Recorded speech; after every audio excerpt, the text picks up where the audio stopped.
It allows the accurate transmission of ideas across distance, across time. It allows for knowledge to build and grow.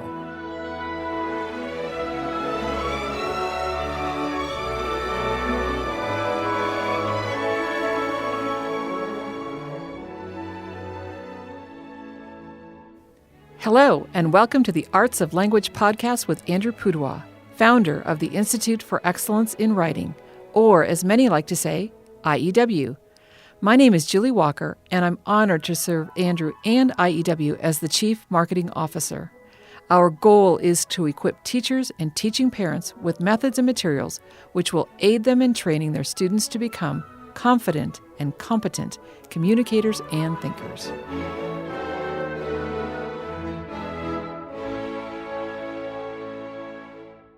So I know it seems odd, Andrew, that we're talking about this being grammar, but we're having a lot of people asking a lot of questions. So I thought we could take an episode or two to talk about grammar.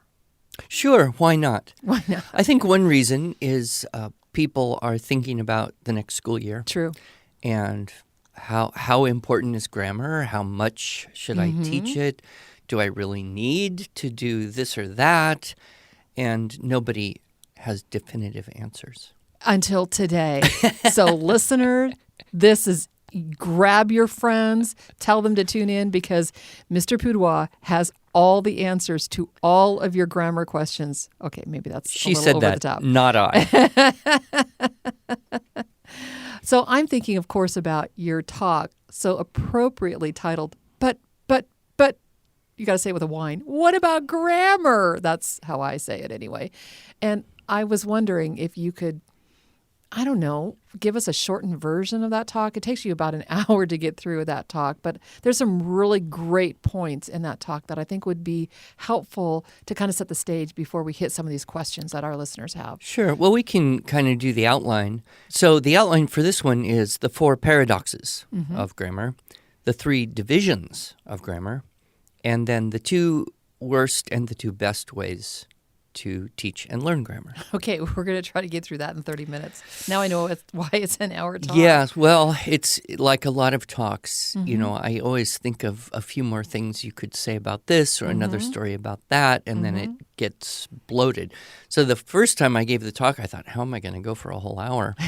And now it's tough. I've got to keep the pace. But if anyone wants the full version, of course, they can get that off our website. Right. So paradoxes are, of course, those things where they appear to be self-contradictory. One thing seems to be true, but then maybe the opposite thing also seems to be true. And how do you reconcile that? It creates a cognitive dissonance, if you will. And probably the first one that most people come up against is this.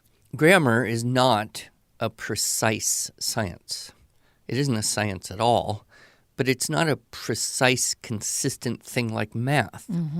Only people try to teach it as though it is. Right. We want it to be just perfect, that we can have all the answers. There's a consistent way to do everything, to know everything. And then when we get into the study of it, what we discover is there's all sorts of anomalies. It's not like math at all. It is much more like English spelling, just in that there's just so many weird things. And even to this day, English-speaking countries disagree on the spelling of English words. Absolutely. But there are a few reasons for that. A couple examples just so people are oriented.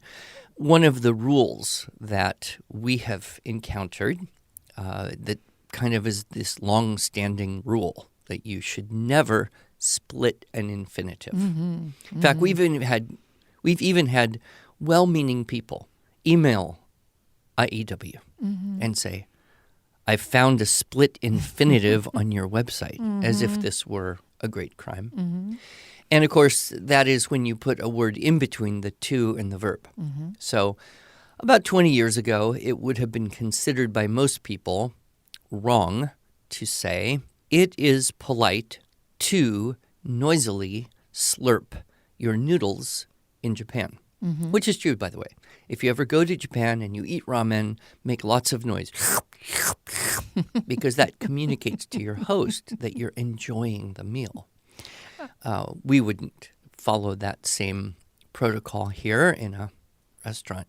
But just like the rules of eating politely do change, this particular rule of grammar changed. It was actually in the year 2000, Merriam-Webster published their usage supplement to their annual dictionary edition. And in that usage supplement, it stated that it is now generally considered acceptable to split infinitives for purposes of clarity. And of course, that irritated everyone who'd been walking around for 20 years trying to follow the rule, never split your infinitive. But how did it change? Usage. Right. In this case, one man, Gene Roddenberry. Yes. You remember? Yes. We grew up watching Star Trek reruns every day, instructed by the television to boldly go where no man has gone before. See, you bet. We're going to grow up and write the dictionaries. And that's just one example of many how, young people become old people and certain language standards change over the generations. Right. They also change, from place to place. One of the other kind of rules that people have believed is that you should never end a sentence with a preposition. Right. Which in French and Latin you should probably never do. But English is a little messier because it isn't as coherent as one of those languages. Winston Churchill, of course, almost 100 years ago, said this about that. This is the sort of pedantry up with which I will not put. Right. Because if you were to say it in a natural way, you would say, this is the sort of thing I will not put up with, thereby ending your sentence in two prepositions. Right. So we have to understand English is a system that is always kind of developing and clarifying itself. But on the other hand, we don't, I think, want to go completely to the modern, progressive extreme, which is there's no such thing as correct grammar. There's only what people do, and you can't ever judge that. That becomes judgmental and wrong. You can simply describe it. So there's the schools of prescriptive grammar thinking, which is here's what you should do, and the school of descriptive grammar thinking, which is, oh, look at how people use language. Isn't that marvelous? We can. But if we go to either extreme, and as usual, the wisdom is in the middle, in the balance. So that's the first paradox, is we wish that it were a precise and correct science, but it really is always changing. And there are more examples that you would find. But in the interest of time.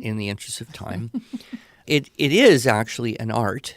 And if we think about the 7 liberal arts, the trivium, what's the first one? Grammar, logic, rhetoric. Well, arts are things you do, and there are different ways to do them. So think about it.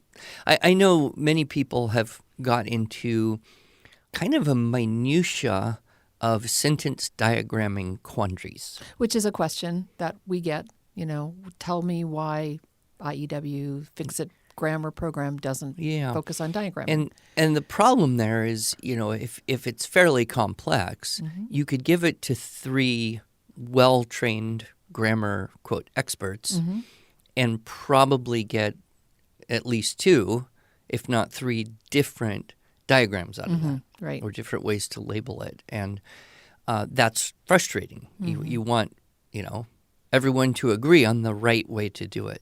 So we just have to accept that and move on. The second paradox is that while grammar is possibly one of the most important things, it also is seemingly irrelevant to most English-speaking people. Right. Now, to unpack that just a little bit, why is grammar one of the most important things? Because it makes everything else possible. Without knowing the standards for the way to communicate, all knowledge starts to break down. David Mulroy, who is a professor of classics at the University of Wisconsin, wrote a book in 2003 called The War Against Grammar.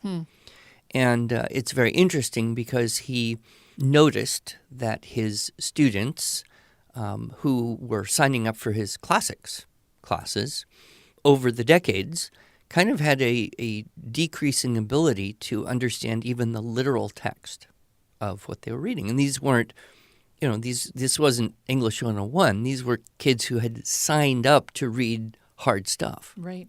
And he wondered why it was increasingly difficult just for them to have a basic comprehension. And he came to the conclusion that it was they didn't know enough grammar to be able to parse the sentence correctly. Now, parse is a term that we use in studying foreign language. What does parse Right. actually Well, parse mean? would be being able to identify the parts of a sentence. Okay. And then understand the parts of the sentence. Okay. A good example is the one he used in the book, Okay. which is the first sentence of the Declaration of Independence. And it is a long sentence, 72 words long. Okay. And it would be a nightmare to try and diagram Oh, yes. this sentence. But just to refresh us, I'll read it here.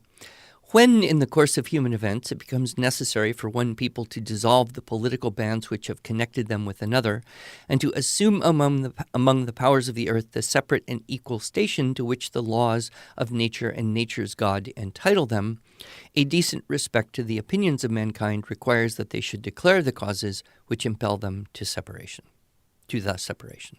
Right.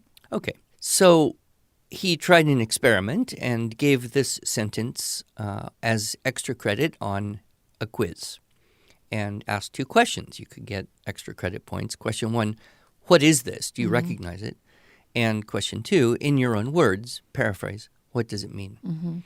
And he found that and he tried this many times, but on average, fewer than half of his students recognized it at all, which is kind of sad, I think. And fewer than a third could even approximate reasonably the meaning. And he gives some humorous examples in the book. I won't read them all, of course, but here's one student who understood what was the subject of the sentence. When people decide to fight or separate among countries, cities, or themselves, they should say why they are fighting. That's a pretty good summation. Yeah, that's totally fair enough. Another one. In people's lives, things may happen that would cause them to no longer want to be a part of a certain government of which they are part. These things would give them reason enough to become their own ruling body. It's missing the key subject and verb, right? Which is they should declare why they're doing this. But some of the examples were just beyond. I love this one. It's so poetic. Cut your earthly bonds and wear the mantle of nature and God. Wield the power and declare justly your ascension from man's law. Then all shall bow before your might. I am sure that student was laughing when they wrote it, right? I don't know what that student was thinking, but Mulroy has dozens of examples and basically concluded that the teaching of grammar is not happening sufficiently so that his students could read a complex sentence, identify the main clause, the subject and the verb, and comprehend it. Right. So grammar is critical to comprehension. Right.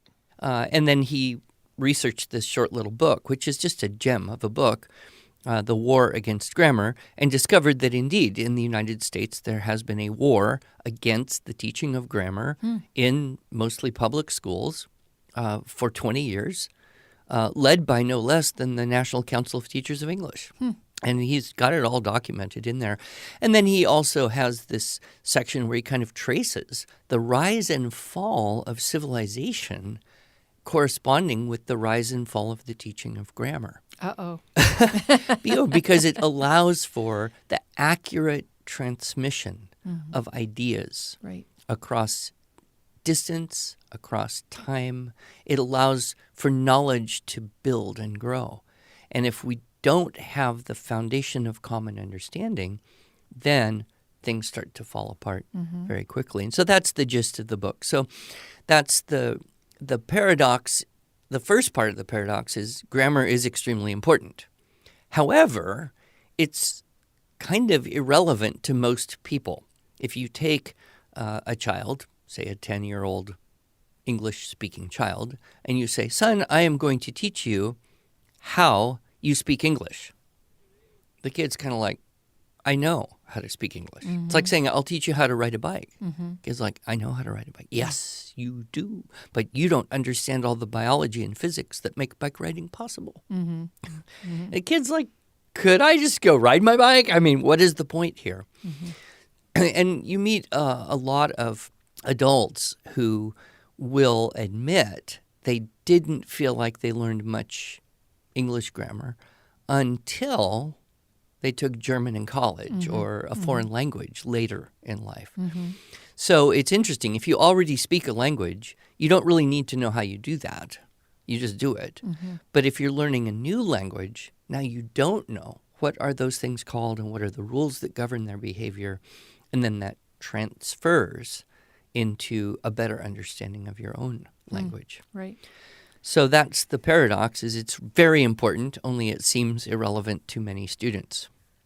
The third paradox is that you do not have to know a lot of English grammar to write well. But you have to have good grammar when you write. Okay. So how's that possible? I met a man once who was a professional writer. He had ghostwritten everything from novels to PhD theses. That's what he did. He was a ghostwriter for people. And in the process of our conversation, I said to him, he said to me, and I don't quite remember how it came up, he said to me, well, I don't know any English grammar. I'm like, you're a professional writer. And he goes, I don't need to. And then he made some snide comment like, that's what editors are for. Well, okay, why is this? Well, we're going to touch a little bit on the divisions of grammar, and that will help explain. Okay. If you know the language very, very well, and you speak it well, and you have that great database of syntax and vocabulary and patterns to draw on, That you talk about in your nurturing competent communicators, then you don't need to know the technicalities of how that works. So he's defining knowing grammar as the technicalities of grammar. Yeah, analytical. Okay. Analytical. So we'll come back to that in a minute. And then the fourth paradox, I get in a little bit of trouble. A lot of people have looked at Dorothy Sayers and the Lost Tools of Learning essay, where she corresponds the liberal arts of grammar, logic, and rhetoric with the stages of development.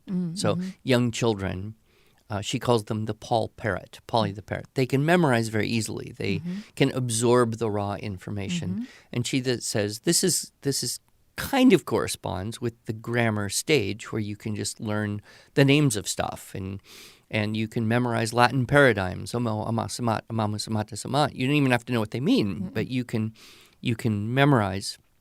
And so if children are good at that and that stage, then that we should look at education as providing that. And they get a little bit older. She calls it PERT, the PERT stage. They start to want to argue and question everything. I'd call it the flat-out obnoxious stage. But, all kids go through that. And she says, well, that roughly corresponds with the liberal art of logic. So if they want to learn to argue, good. Well, teach them to do it well. And then as they get older and past that, she says poetic, I guess to keep her alliteration going, pulpit, poetic. She says that roughly corresponds with the liberal art of rhetoric, which would be the art of persuasion and a skillful use of language.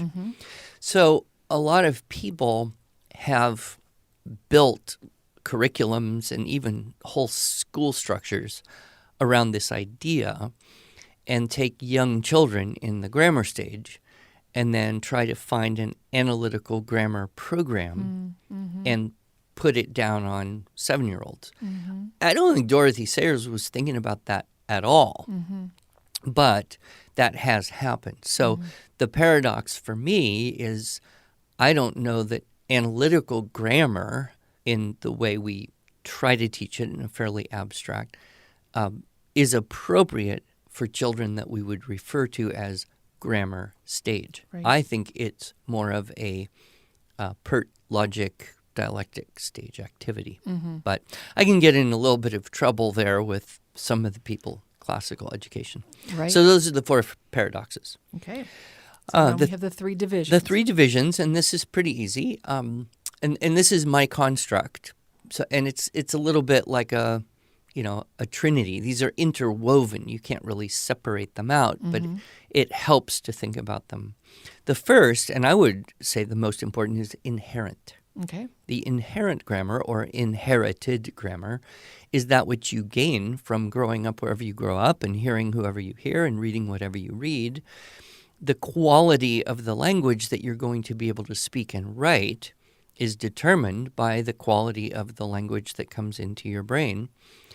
And, some people are blessed to grow up in a more literate, more sophisticated language environment than others. And there's not a whole lot that can be done to change that other than encourage parents and teachers to read higher quality language out loud to children, and also to have them memorize higher quality language than they would bump into on a daily basis, with peers, media, busy families, whatever. And of course, we do talk about this in great detail. Yes. Nurturing competent communicators, because that's the number one predictor I have found of being a good writer as an adult, is that you were read to out loud a lot at a young age. And that's why my writer friend could say, yes, I'm a professional writer and I don't need to know any grammar. He does. He has a high level of inherent knowledge. It's just not analytical in the same way. So he knows what doesn't sound right, but he doesn't necessarily know what subject-verb agreement actually is, but he can hear it when it's right. wrong. And we do this. So if I said to you, "Me go store yesterday," you would immediately know that's not correct. You would, if I were a young child, you might correct me and say, "I went to the store yesterday." But we don't sit there and say, "Wait a minute. Now, me is the subject," but that's in the objective case. We need the nominative form of the personal pronoun, which would be I. If it happened yesterday, then the tense of the verb is wrong. Therefore, we have to use went instead of go. And in English, we have these very handy but irksome little things called articles that smooth our language. We could explain it all, but we wouldn't. We would just fix it. Right. Right? Which is the second division of grammar, applied grammar. Okay. So you hear something wrong, you read something, and it doesn't work. You don't necessarily have to know why it doesn't work if you can fix it and make it work. This is essentially what you find on tests like the SAT and the ACT in the language section, is they'll have a little paragraph and then they'll have a blank space. And then they'll give you 4 or 5 options as to what fits in that blank space. And you pick the best one based on really your sense of language. Not that you have time to parse out every little grammatical detail. I mean, having that knowledge can help, but what they're really testing is that application of your inherent grammar knowledge. And you find, a lot of kids who grew up in literate homes, got read to, have memorized stuff, read a lot as kids. They'll walk in and take that test and do very, very well on it without having had a whole lot of formal analytical grammar instruction. But that is the third one, and that's the analytical. So the 3 divisions: inherent, applied, and analytical. So 3 divisions: inherent, applied, analytical. So inherent, you've already pretty much explained what that is. Applied would be something like what we teach in our writing system when they're looking for a strong verb. They're applying it to their writing. And so they're able to use verbs, and they know what verbs are. Right, and that gets us into the worst and the best ways to teach. Okay. But it is that ability to apply your knowledge, Right. your inherent knowledge, to what you're doing, Okay, got it. either reading or writing or editing. Right. Okay. So that makes sense. And then the analytical is like knowing what the parts of speech are, how they work together in a sentence. Is it a clause? Is it a phrase? That's all very analytical. Right. Okay. We had a conversation in your office just not too long ago about the past perfect progressive, I believe, Yeah, it was something. and the difference between the past perfect and the past perfect progressive. Continuation. Continuation, was that it? Yes, yes. And it's very obscure terminology, and there's not a whole lot of real practical value in knowing that unless you are a real grammar nerd, or you're trying to communicate the grammar idea. Right. Right. So the question, I had said something, and the question was, did I say it correctly on a video recording or something? Whether I did or didn't say it correctly has no bearing on whether someone wrote it correctly. It sounded right. So we always get back to that. But that analytical grammar is kind of, it can be enjoyable because it can give you kind of X-ray vision into your own language. So, but go back to paradox number 1, which is you may or may not be right in what you've analyzed this as being. right. And if you're high up enough authority, you can just declare this is what it is. Right. Most of us aren't high up enough authority. I tried, I think. But you may find disagreements about the labeling of things. Right. And Exactly. that's par for the course. Good. Okay, 2 best ways and 2 worst So ways. the 2 worst ways, one, I believe, would be kind of an isolated use of grammar workbooks, particularly at an age before there's any relevancy. And I know kids who've done, 2 or 3 years of blah, blah, grammar, fill in the blank, and they do all the exercises, but then come to a writing class and you say, so what's the verb in your sentence? They have no idea. Right? Or you ask a question, what's a verb? And one little boy very enthusiastically pops his hand out and says, person, place, thing, or idea. Okay. He's working it out. That's fine. He had a definition, just not attached quite Well, even correctly. the, quote, correct definition, an action word, I've seen you demonstrate. Oh, why That action? it's not yeah. always an action word. Well, that's an incomplete definition. But so a lot of times I've seen kids who've had several years of grammar workbook, but it's just like fill it in, turn the page, in one side, out the other. Whereas a different approach makes a much better result. Okay. The other one would be the osmosis approach, which is probably most popular in many schools, which would be don't explicitly teach grammar, just let it float around and kids will start to acquire, Kind of like the inherent grammar, only. Well, no, it's like if you just use the word verb and noun and adjective in context, then you don't have to do tedious worksheets, et cetera, et cetera. I like that idea. I don't suppose it's a good idea. Well, You it said it's the doesn't worst seem way. to work, which is Mulroy's problem. He was looking at the schools saying, these students don't have the skills required to read something very challenging because they didn't get that parsing ability. Right. But then the paradox is in English, you may not get it anyway. So, that brings us to the best ways. Oh, good. Let's do the best So ways. the first one is in the context of writing.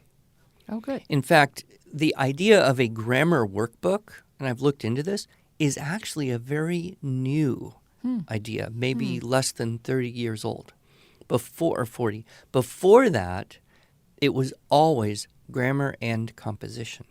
Okay. That writing and grammar were always being taught side by side. And, of course, our stylistic techniques, it's the best way to do it because you're not saying identify all that stuff in this kind of mechanical, dry, uninteresting way.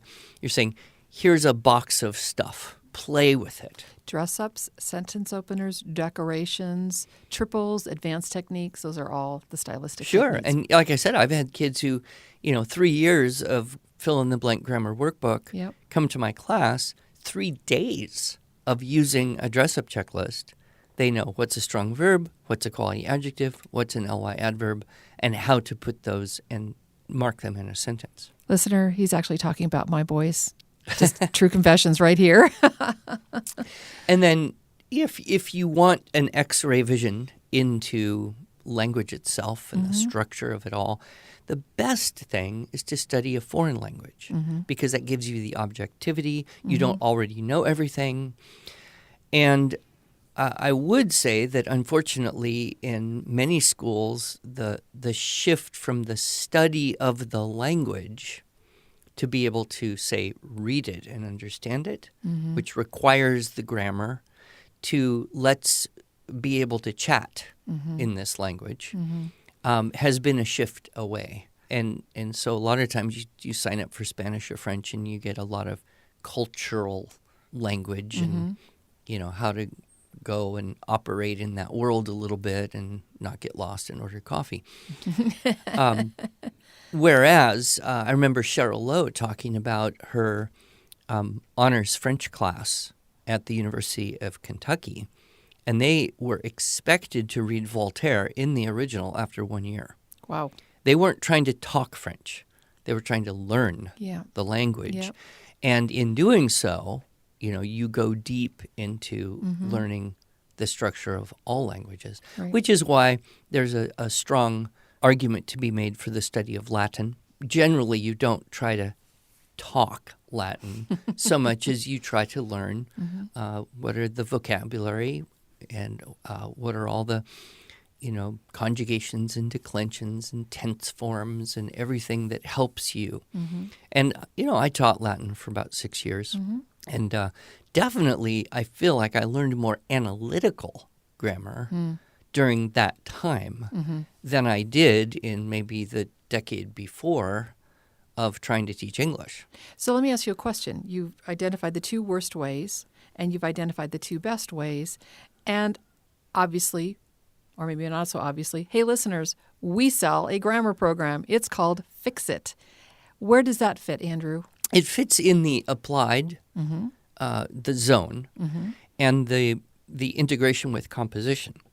So we're giving the students a sentence that has some embedded errors, and they're to read it, and then they apply their knowledge of inherent and maybe a little bit of their analytical grammar understanding, which we are teaching in order to fix what needs to be fixed. Right. Whether it's the wrong number form at the end of a word, and we have a lot of mechanic stuff in there that wouldn't necessarily be analytical grammar, but it would be getting your homonyms right and knowing whether there should be a comma, where's the end mark for the sentence, and remembering the capital, especially in the book 1, book 2. Right. It's proofreading practice. Right. Yep. And because it's a little more of a game form, nobody complains. Yeah. I don't think I have heard one person say, I hate that. Right.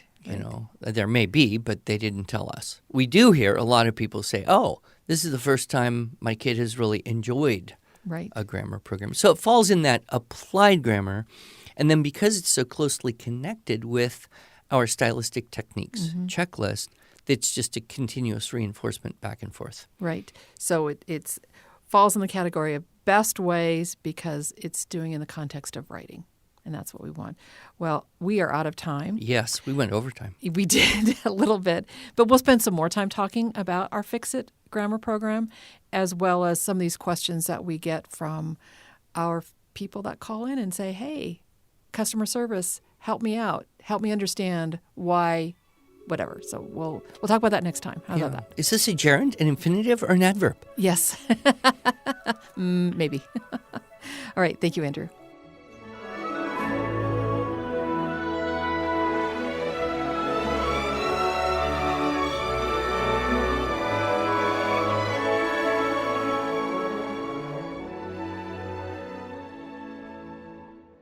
Thanks so much for joining us.